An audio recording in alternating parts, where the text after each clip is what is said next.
Howdy! My name's Tyler Royke, and this is my wife, Michaela. and we're going to share with you the story of how I picked her up on our very first date in this 2008 Corvette Z06 and her reaction to it. So let's go sit down and talk about it.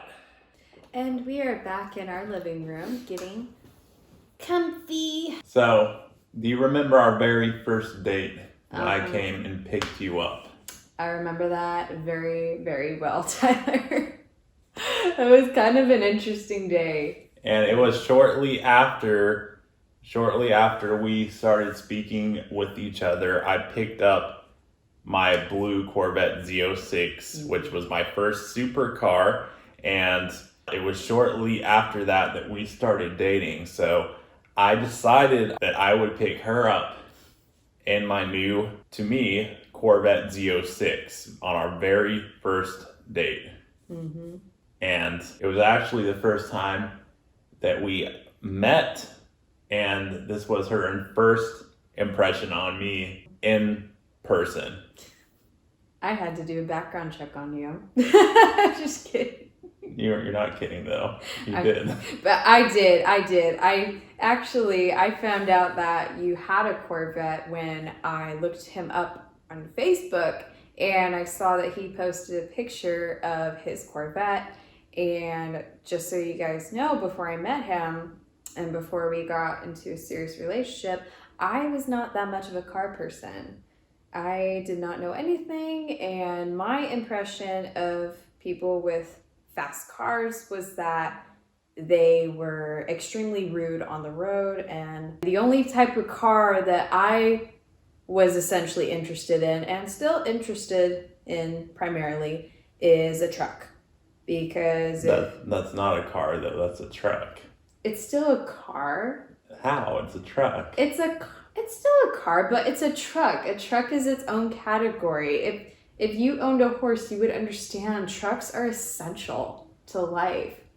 I mean, you can go over any terrain, you can go anywhere, you can pack like literally 10 bodies in there, and you'd still have plenty of room for the entire family and your 2 dogs, and you'd still have enough power to haul a 3-horse trailer with living quarters so that you can go camping. And that's all I really desired and figured I would need in life. I did not know anything about fancy cars, but now that I have him, I have great appreciation for that. But anyways, I was kind of nervous about meeting him at first. I thought, oh my gosh, like, is he going to be like rude? Are we going to get pulled over? Are we going to go to prison? Because prison? I was scared. I didn't know how fast you were going to go, and I didn't know anything about your radar detector. I didn't even know those existed, which was kind of like an eye-opener in a way. It was interesting. But anyways, so the day that he was going to pick me up for our first date, I was waiting. And of course, I let my parents know, hey, this guy's coming to pick me up and we're going out. And they said, okay, well, what kind of car is he driving? And me, again, being ignorant or naive in the car world, I said, oh, just some small blue car, no big deal. So, sorry. What? I don't mean to insult your car. Well, no. What are you supposed to say? A big blue car? Like, what is it? I don't know. I didn't know what else to say. And so he pulls up and I see the Corvette and I'm thinking to myself, oh crap, oh crap, oh crap, oh crap, oh crap, oh crap. Did you hear the rumbling? Yes, I heard the rumbling, and Were you intimidated? I was very intimidating, and I was even more intimidated when you started to take off. I was like this the whole time. What? I wasn't even driving fast. But to me, it felt like it. I wasn't used to that. It just felt so powerful, and I was intimidated by it. The power. Oh, and here's the best part, guys. I made him take his nice shiny blue Corvette to my horse barn. So it got a little dust on it and it ran into some rocks. So I did not run into any rocks. What do you mean? Rocks, I did on the not, property. The rocks on the I did property. not run into any rocks. We did not have any accidents. No, there's rocks on the property. You know, like the pavement is made up of rocks, is what I'm trying to say. There you So go. she made me take my car on a gravel road with places that you could potentially scrape the front of the car with if you are not very, very careful and going a quarter of a mile an hour. I'm just laughing because of how naive I was back then. What? Now, I used to not think of it much, but now I freak out when you encounter something like that with your Corvette. Now I'm just like, ah.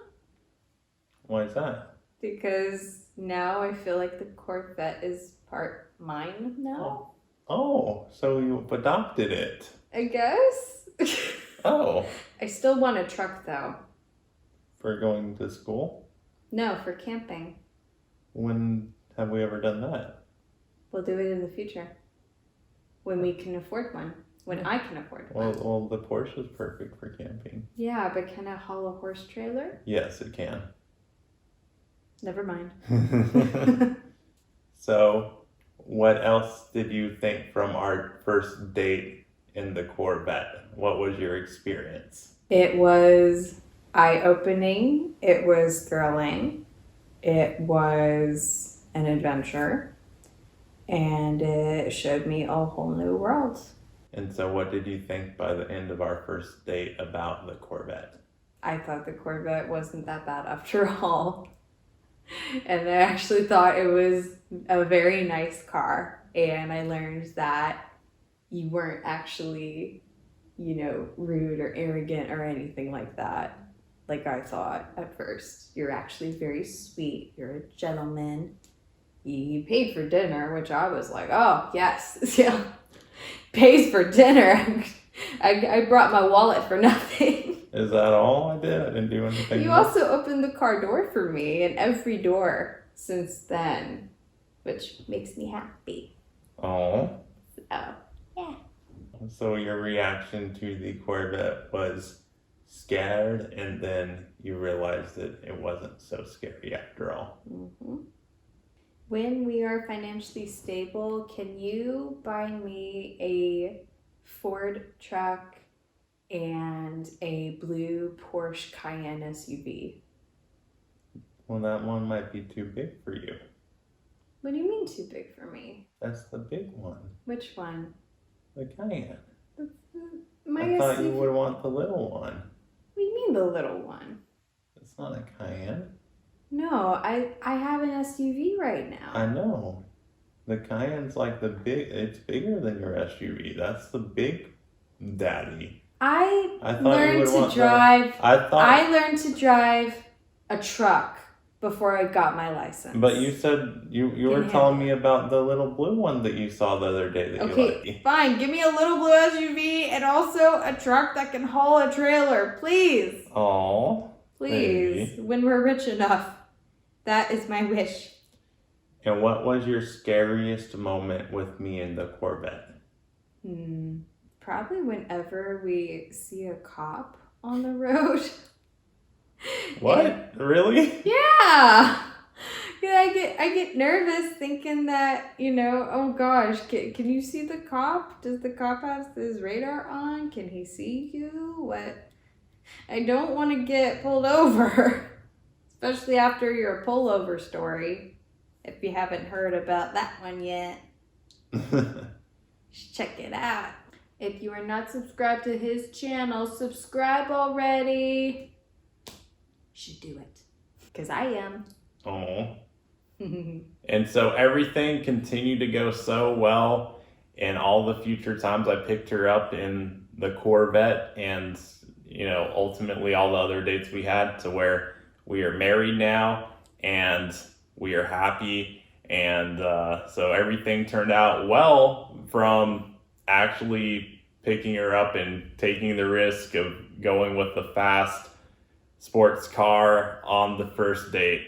See, there's like some stereotype out there that I think it's less of a car guy thing and more of a perception sort of thing among society that like, oh, you get the fast car, the sports car, whatever, and go pick up girls with it. Anyone in the car community, like who's truly in it, understands that that is not actually the case, that more often than not, it's actually a detractor than something that is an attractor. So it turns out to be something that works against you instead of for you. So I think you could see from my wife's story on this that that was very much the case, that me pulling up in that car wasn't something that was like, aha, like, wow, this guy's like, whoa, look at him. Like, it was more of an intimidation thing at that point. And now she went from being optimistic to like, oh crap, what did I get myself into? And so I hope that's eye-opening for some of y'all. And my perspective too is I wasn't doing it to impress her. Like, legitimately, I wanted to share something I was passionate about with her on our first date, because I knew we were going to the horse barn. I knew I was going to get to see what she was passionate about. I wanted to share my passion, which was cars, with her. So for me, I wasn't trying to look any sort of way. I was just sharing something that, you know, I truly love and enjoy with her, and I wanted her to see that part of me. So that's really all it was. Like I said, it worked out for the better because we are married now, and now you are not as shy about cars, and now you can enjoy them with me, and I enjoy the horses with her, and it worked out very well. I made him groom our horse on the first date. And ladies, keep that in mind. And how did I do? You did very well for your first time. I did. And Fiddler actually likes you. Of course he does. And with all that being said, we want to thank you all for taking the time to watch the video. Please give us a like if you enjoyed the story at all. And if you'd like to continue hearing about my stories with cars, even seeing more of my beautiful wife here and hearing more about what we're up to in our lives, hit the subscribe button right now so that you can stay connected with us. And I look forward to seeing you on the next video. Peace.